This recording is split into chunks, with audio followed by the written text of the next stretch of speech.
guys, welcome to another video. Today there's a couple things that I want to talk about that I'm going to put into separate little videos. The first thing I wanted to talk about is water, right here.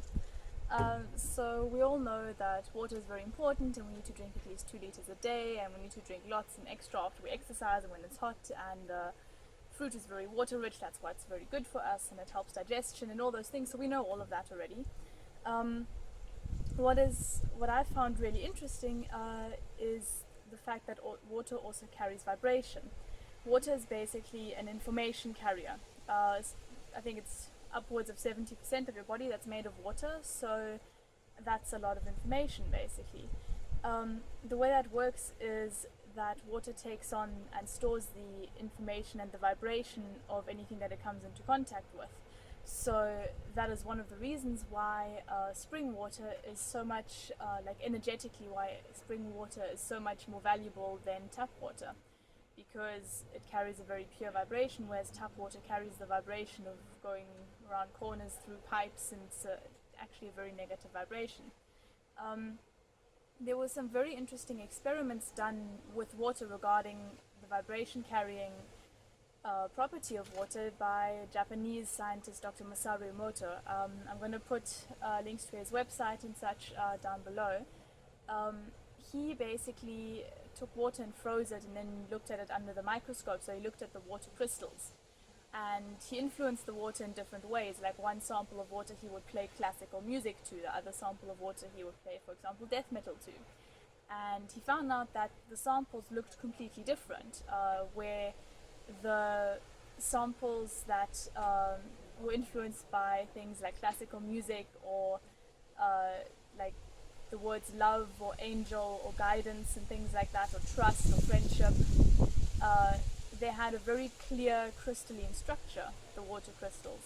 And the water crystals that were influenced by something that we would rather constitute as negative, things such as, or for example, like the water sample that had death metal music played to it, or that had the word hate spoken to it, or devil, or things like that, those water samples actually had no very clear crystalline structure, and they just looked more like blobs, and the vibration was completely different.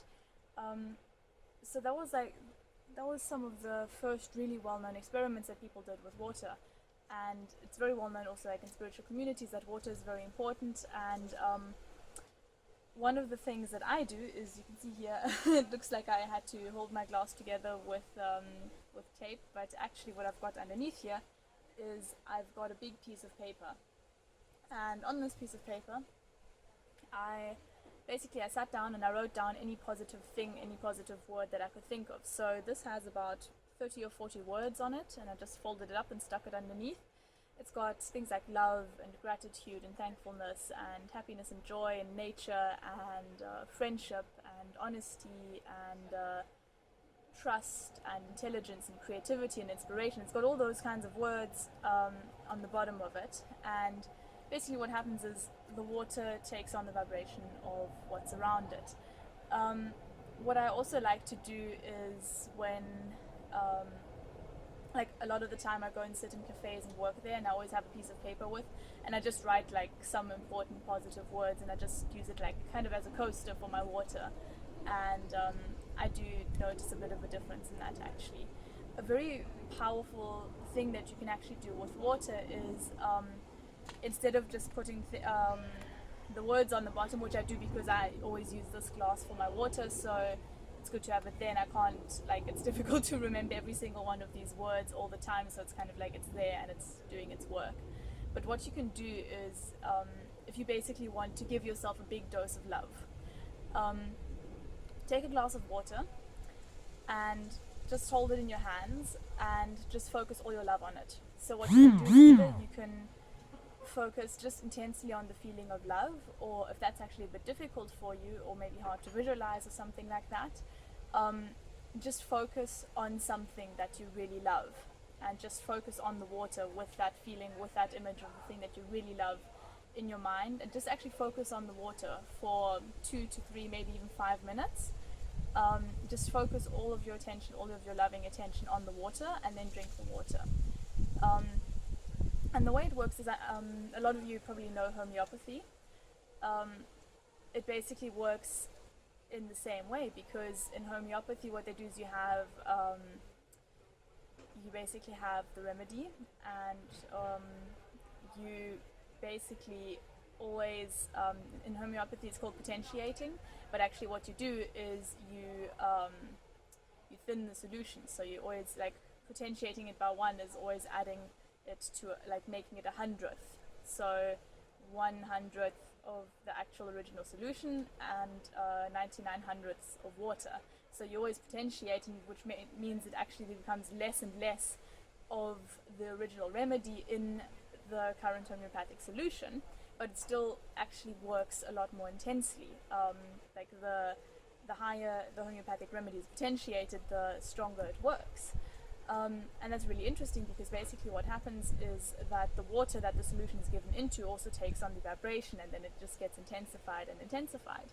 So the same thing happens when you, for example, drink this water that you've infused all your love into, or the water with the positive affirmations. You can put like a positive affirmation for the day as well, or like a mantra or something. You can use that for your water as well.